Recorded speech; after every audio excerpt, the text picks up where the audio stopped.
me, Laura Michelle. Welcome back to my channel and welcome to another episode of Real Metal Talk. Today, you read the title, you know what's going on. We're going to be talking about slam metal. Although we have some Slipknot on the background here, I'm basically just going to give you the rundown. I'm going to give you all my thoughts. So, while I'm doing that, I have this little mini project. I feel like I may have showed this off in another video, maybe even another episode of Metal Talk. But basically, yeah, a Jaws patch there on the back, you know, that was made from an old t-shirt. So this is my horror jacket, and I've got this gorgeous patch from Retirement Fund on Etsy. Completely vegan patch, and it is of Leatherface in a kind of a holy elegiac thing. And I absolutely love this beautiful art on there, and I love to support small businesses and people like that. So you can find them Retirement Fund on Etsy or veganpatches.com, I believe was the other handle that they gave out to me. And yeah, you can go find this here that I'll be sewing on. And I also got a really nice other one for my black metal vest, but I'll be showing that off in my jacket slash vest update closer to October, November, maybe even December, I'm not sure. But basically, yeah, like the content warning for needles and all that stuff for safety pins, you might see those things. But yeah, I'm just going to be doing that in the background here as I talk. I usually would be doing some craft of a sort or some DIY, so I'll be doing that, and I will be talking about the slam metal and all that good stuff, and I will show you the finished product at the end. So without further ado, let's get right into the video. Okay, let's get talking about slam metal, guys. So basically, if you don't know what slam metal is, I'm going to give you a little bit of a rundown on the background, you know, what's going on, what is this. So basically, what slam metal is it was a response to kind of technical death metal, bands like Suffocation and Dying Fetus and all of that good stuff. Those kind of guys would have had a big kind of impact on the influence of it and stuff. Because Dying Fetus, as you know if you listen to them, is very like technical death metal and stuff.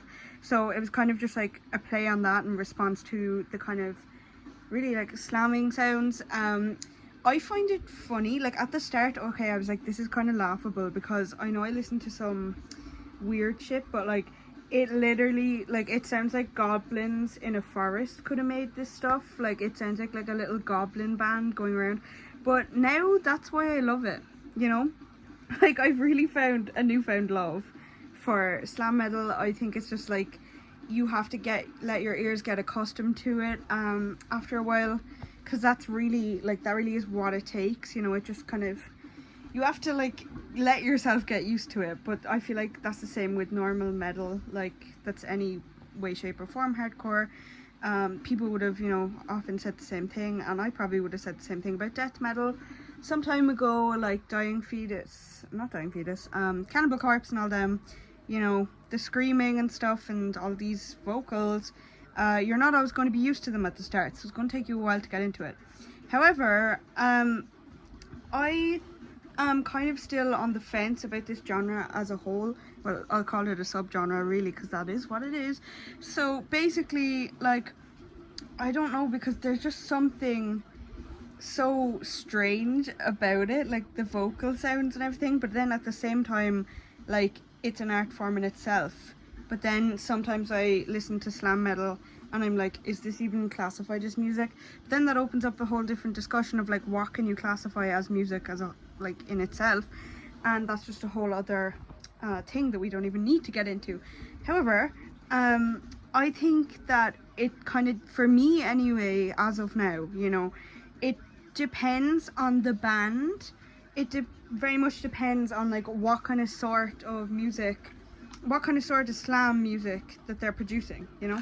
Because like, I see a lot of things on TikTok where I'm like, okay, you're taking it too far here, but then again, it's TikTok, so, you know. Then at the same time, I'm seeing all these other things, and it's kind of just like, okay, like, I didn't expect this to be good. Why am I enjoying this? Because I enjoy grindcore. I very much enjoy death metal, as you know. I'm kind of in my death metal phase as of now when I'm recording this. Don't know when you'll be seeing it, but when I'm recording it right now, I'm very much into death metal, and I don't think that's going to change. So it just comes down to, for me, like the different types of sound, but not only that, like how are they used, you know? Because like you can have all those vocals and things, but then when you really distort them and make them sound like I said, a goblin band or whatever, you know, then that becomes really interesting. That becomes something that it's kind of down to the individual person whether they want to like take this as music or not, like whether you want to actually see the art in it. I don't know. I definitely appreciate every sort of metal artist for anything that they are doing, you know, in terms of like I can see where they were going with it, and 9 out of 10 times I can see the creative process through my eyes, and I can watch it through a creative lens and say, okay, there was a strong concept behind it, you know, strong vocals, fictional or real, you know, either working off trauma or just fictional gore stories or whatever it is, you know, but like I can really see and appreciate those stories told in that music. But like with this, when it's grindcore or when it's slam or something, like you're not really getting a story unless you just Google the lyrics and follow along, and or you like Google what the concept of the song was, you know what I mean? But like I think there's a kind of power to that in itself, because it could be like a whole vent and it's just hidden, you know? Like it could be about anything and you don't know, but you're still like jamming out to it. So surely it has you in some sort of chokehold that it's able to make you enjoy it as much. So basically I'm going to give an example now. So Esophagus, okay, slam metal band, really good stuff for the most part from what I've heard anyway so far, in my opinion. And they do they have this EP, and the first song I ever heard from it out of the three was Killing for Sport, and I just like immediately was like, okay, this is kind of weird. It kind of sounds like Zelda Breath of the Wild. Moblins are, you know, when you hit them with the lightning, if anyone knows that in gaming. But yeah, you can see my Zelda poster there, so you know I'm going to bring Zelda into it. But yeah, you know, it sounded really like animalistic or whatever, and I was like, okay, like this is a bit weird, but at the same time, like I can appreciate the consistency of the beat and stuff. So it all boiled down to then for me was like, despite the lack thereof, you know, of lyrics and stuff that I can't hear, I still enjoy this music. I can still listen to it. It's nice to have on in the background, you know what I mean? Like, and I did not think that I would like that kind of music, but you know, here we are. So then I kind of found myself saying, okay, maybe I should check out some of their other songs. So I was actually in work at the time, and I was just getting through a lot of paperwork and stuff.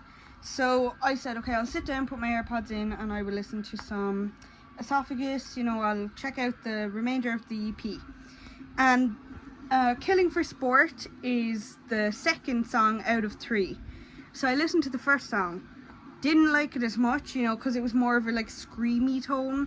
And not that I'm begrudging screaming vocals by any means, because I listen to metal. I'm accustomed to screams by now. But I don't know, I just like, there was something about it that didn't really click with me, and I couldn't really like enjoy it as much. But then, because of kind of the discomfort almost that the first song had caused me, I heard the beat of, you know, my recurring favorite song, Killing for Sport, come on, and I was like, oh my god, like I just suffered through that, but now I'm like, did it, you know what I mean? Like I enjoyed it.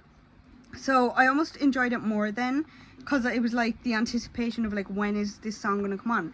And as for the third song, I don't even really remember it that much, to be honest, as of recording this, you know. But yeah, like I definitely think go check them out and see if you like it. You know, it's not for everyone, I will say that. But neither is metal as a whole, so that's life, you know. I definitely like a sturdy mix of subgenres in my playlist, you know. But like, I would definitely have 1 or 2 songs from them. You don't have to know off by heart their whole discography or listen to their whole discography to be a fan, you know. And I still appreciate like how they are being creative with the technical side of the kind of death metal vocals. And I think with slam, a lot of the time, like that is something that you see, and I think that that's why it's so like interesting to listen to that and see like, okay, like how did they even come up with that, you know? like the creative process of it is something that I can actually appreciate more now, because I don't know, I just think it's cool. But that also kind of, it doesn't have me in a chokehold like you know, some death metal would. I'm not a huge fan of Dying Fetus, I will say that. Like, I am a fan and I have a few posters on my wall and stuff, you know, but some of their songs, like, it's not that they take it too far for me, it's just like I can't, like, some of the lyrics, like, I'm just like, oh, okay, like, I don't gel with it, you know, I don't gel with it, I can't sit down, it's not easy listening for me. I would kind of have to be in the correct mood for me to turn on some Dying Fetus. However, it is like the first ever death metal like band that I started listening to, and I used to be obsessed with them. But now I just feel like, for me, like, there is stuff out there that better matches my taste in terms of death metal, which is totally okay. But like, I don't, you know, I don't dislike Dying Fetus, they're fine, but like, I just think that the likes of Cannibal Corpse, really, Lorna Shore, whatever it may be, I find that they, like, I just gel with them better. I gel with their vocals better. I like the lyrics or whatever better, I guess. Like, Dying Fetus deal with some extreme themes as well, whereas with Cannibal Corpse it's all like really, really fake stuff, like fictional, even, as Corpse Grinder described it. So I don't know, like, for me, like, it's what metal is sometimes is an angry outlet for a lot of people, the artist in particular, and I feel like with slam it's not always an angry feeling, it's kind of really emotive, even though it's just sounds.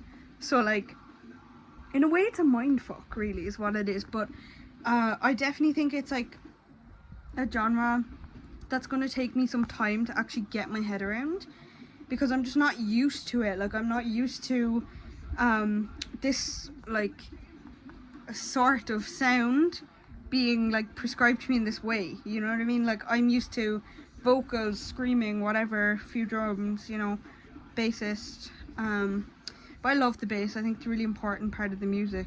So like, it's interesting to me then when they can do other stuff. And as I've like dabbled, like really lightly dabbled, when I say dabbled I mean dabbled, in music production on different apps and stuff, you know, I've worked with loopers and stuff, I've made a few tracks with that, but I just think like it's interesting to see like the technical side of it come to life, and I feel like it's really like just like goblin core, as I said. Like, I literally feel like a goblin in a forest could have made this stuff, and I've seen other people make the similar or the same points on TikTok and other social medias and stuff, and I feel like it's just so interesting to me how like a certain kind of sound can like progress to be its whole other genre, like even if there's like a lack of lyrics or you don't really know if there are lyrics, like similar to grindcore.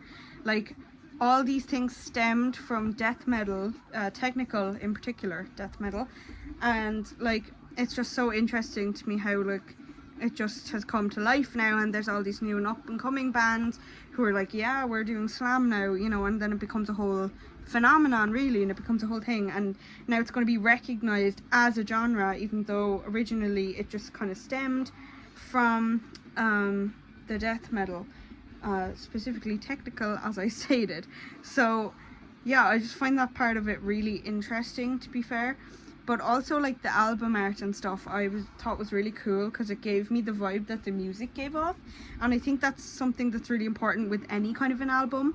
But most of all, like, slam is just like, it's interesting, but it's gonna take me some time to get my head around.